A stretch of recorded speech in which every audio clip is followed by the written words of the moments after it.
Okay, today I'm doing a nutrition Q&A again. There are a lot more people here than there were last time, so welcome. If you're new here, my name is Sam Kemper. I'm a personal trainer and a nutrition coach, and I post videos every week, so please subscribe for those. So the first topic on today's Q&A is alcohol. I don't have that much knowledge on alcohol because as a 20-year-old American citizen, I respect the law, and I've actually never drank alcohol. What the fuck? So alcohol actually can be very dangerous, especially if you don't know what you're doing. It is a first priority nutrient, meaning that when it's in the body, all of your bodily systems are just focused on getting rid of the alcohol. It must be expelled from the body immediately. It's in your system, it blocks glucose production, alters amino acid metabolism, interferes with vitamin absorption, causes dehydration, and also increases fatty acid synthesis. Alcohol use can lead to fatty liver, which is reversible, or eventually cirrhosis, which is permanent, both of which can be fatal if untreated, and yeah. So alcohol can be a lot of fun and it can be really good in certain situations, but you need to be responsible with those situations. Okay, so one serving of alcohol does not mean the same thing for different types of alcohol, and I wish I knew that when I was a kid, but that's my beer drawing. 12 ounces of beer is a serving of beer. 8 to 9 ounces of malt liquor is a serving of malt liquor. 5 ounces of wine is wine. 2 to 3 ounces of liquor is a serving of liquor. And then 1.5 ounces of brandy is a shot. And the reason that these are different servings is because they get progressively stronger down the list. So beer is 5%, or I guess this is a 5% beer. Malt liquor is 7%. Wine should be 12%. Liquor or cordial is 24%. And brandy or a shot should be 40 proof. So 40 proof for 1.5 means 60 ounce, whatever. 12 ounces times 5% is also 60. So they're all the same. These are all the same alcohol content, but notice one tiny shot equals a beer. So keep that in mind if you're drinking, that it's gonna impact you very differently. Mixing alcohol is not a thing. It does not make you more drunk. Just be careful if you're mixing alcohol because you might lose track of what you've been drinking. My advice would be drink responsibly. Please, especially if you're a kid trying it for the first time, you're not Superman, go slow. Drink on a full stomach, that makes a world of difference. And that's really it, just be safe. Is moderate red wine good? The answer is yes. Actually, a glass of red wine a day is actually good for you because it's high in antioxidant polyphenols. So moderate red wine consumption is good. Moderate alcohol consumption in general actually has led to increased reaction time and athletic performance. So moderate consumption actually is good for you. Recovery hydration. So after you exercise, your recovery period is 12 hours or less. You should be replacing 150% of the sweat you lost with liquids. The 1/3 of the beverages you're intaking being lost through urine. So you will, if you take 150% and 1/3 of that's lost, you're gonna make up the 100% that you lost. A tip, some fruits and vegetables are up to 90% water and contain a lot of potassium, which both hydrate. So like apples or fruits and vegetables are really good for hydration. And another tip is to consume an extra 500 milliliters of water 1 to 2 hours before exercise and 1 to 2 hours before bed. Before exercise, it can greatly reduce your risk of heat stroke or passing out. And yeah, what is the importance of breakfast? I stress 3 meals a day always, but breakfast is actually the most important meal of the day. Breakfast literally means to break the fast. That's where it comes from, and it's because your body is in a fasted state after not eating for sleep. If you're supposed to eat 3 meals a day, that's broken up over 8, 10, 12 hours. If you sleep 8 hours like you're supposed to, you're going over 8 hours without eating, and you're gonna be really fasted when you wake up, and you're gonna need food. As soon as you wake up, your body's in a fasted state, a somewhat dehydrated state, and you are kind of impaired cognitively, impaired cognition.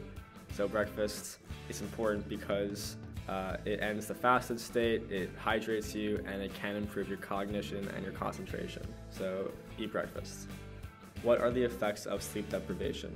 So sleep is very important. You need your 8 hours, at the very least 6, and it is important for recovery, especially if you're working out. Your body recovers when you're sleeping. It's good for mental brain recovery as well. Your thoughts and your memories get condensed when you sleep, so everything you did in the day can kind of be filed and stored away in your head. So as little as 1 night of total sleep deprivation can influence your metabolism. When you're not sleeping, it can cause increase in insulin resistance at the cellular signaling level, which leads to an increased glucose, insulin, and cortisol. For diabetics or other people, increased glucose and insulin is really harmful, and cortisol leads to stress. So increased cortisol in any person is definitely going to impact you. People who are sleep deprived tend to consume more calories from fatty foods versus proteins. This isn't necessarily a cause-effect. It's more just a correlation that people who are not sleeping enough eat more fatty foods, not enough protein. So try to be conscious of that too, I guess.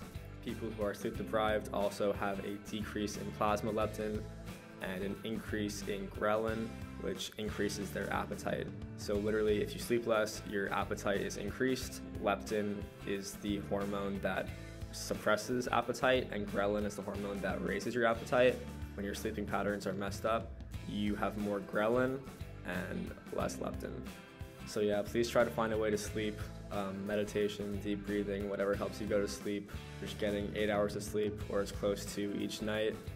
It helps you in an indescribable amount of ways. Okay, the next cue is just a big body analysis comparison. Basically, there are a lot of ways to measure body composition, and it doesn't necessarily reflect how healthy you are, depending on if you're using a poor method, which I'm assuming a lot of you guys are, not to your own discredit, just because the actual way to measure body composition is a lot more complex than people make it out to be. You're measuring the body based on 1 number, 2 numbers, 3 numbers, or 4 numbers. Single compartment, 2 compartment models, 3 compartment models, and 4 compartment models. So single compartment measurements are weight and BMI. Those are the least accurate. 2 compartment models are fat mass versus fat-free mass. So you actually have both of those numbers. 3 compartment models are fat mass versus water and residual. And 4 compartment models are fat mass, water, residual, and bone. 4 compartment models are the gold standard. That is the best way to measure how healthy you are and what your body actually consists of. The issue is not everybody can find a 4 compartment model to use for themselves. It's expensive, it is not portable, so you gotta go somewhere to do it, and it's not necessary for most sedentary people to know specifically their bone or water. But just for you guys to know that weight is the least accurate, legitimately the least accurate number of the 4 compartments. Weight only tells you how much you weigh, and that can be so many different components. That could be bone, that could be a lot of water weight, it could be muscle. You don't know from weight. So this is why I stress with my clients all the time to not worry about weight. Weight is a constantly fluctuating number, and if you're doing it right, you probably won't be changing that number at all. You'll just be gradually getting a little bit more muscle and a little bit less fat and staying at relatively a light, constant weight. Okay, so here are some examples of body measuring mechanisms. I'm gonna start from the least accurate method, so the single compartment. Skin folds and circumferences. Accuracy, not as accurate. Pros, affordable, quick, practical. These are the things you go to at the nurse, probably in your high school, or at the physical for your doctor. Cons, less accurate and unpleasant for some. Some people don't like that pinching motion. The next most accurate method would be an ultrasound, which is when you use, sonar waves to measure your body. More accurate. Pros, also simple, also quick. Cons, a little more expensive and limited availability because I'm not sure where you're going to get an ultrasound for this. Okay, the next method is slightly more accurate also. It's the air displacement plethysmography. The 3D volume of your body is put into an air tank or a tank, and then the displacement of the air is what's measured. The displacement shows your entire body composition. It's similar to hydrodensitometry, which is the exact same thing, except it's underwater, so the displacement of the water is what's being measured. And they are very accurate. Cons is that they are both very expensive and not as easily available, and they're not portable as well. So again, you gotta go somewhere else to do this, but it's a very accurate measurement of your body. And the most accurate method is dual energy X-ray absorptometry. The most accurate, quick, provides your bone density as well. The cons are that it is not available pretty much anywhere and it's super expensive. Okay, I know I've been crapping on BMI a lot, but you guys are curious and it is a good indicator for health in general, how healthy you are. A normal BMI is between 18.5 and 24.9. An overweight BMI is 25 to 29.9. Obesity class 1 is 30 to 34.9. Obesity class 2 is 35 to 39.9. Obesity class 3 is 40 plus. And then, so normal is 18.5 to 25. So underweight is anything below 18.5. And then anything below 17 could be classified as anorexia nervosa. Medically, I'm not a doctor, so I'm not gonna diagnose, but that's a very, very low BMI, and it's just as unhealthy as having a 40 plus. What's wrong with typical American eating? Nothing, we're perfect. About 3/4 of American people eat too little vegetables, fruits, dairies, and oils.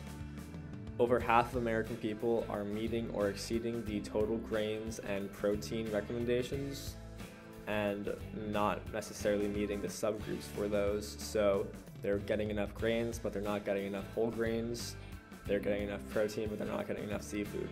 Not the highest quality for either of those groups. Most Americans also eat too much added sugars, sodium, and saturated fats.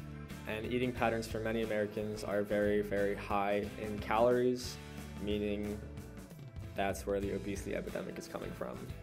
As of 2020, 40% of Americans are obese, which is just ridiculous, and a lot of the reason why I wanted to start my channel in the first place. And the main cause of that obesity epidemic is just having a very high calorie diet. Diets that are high in calories, but not necessarily high in nutrients. Junk foods, fast foods are hyper palatable, so they are pretty calorie full, but they're not dense, and that's another reason why in America especially it's a pretty big issue. All right, Q&A 2 done in the books. Hope you liked it. It was fun for me to answer these questions. As always, please leave a comment if you have a question I didn't answer, and I'll be happy to answer it. And I look forward to seeing you in the next video. Take care, everybody. Stay safe. Peace.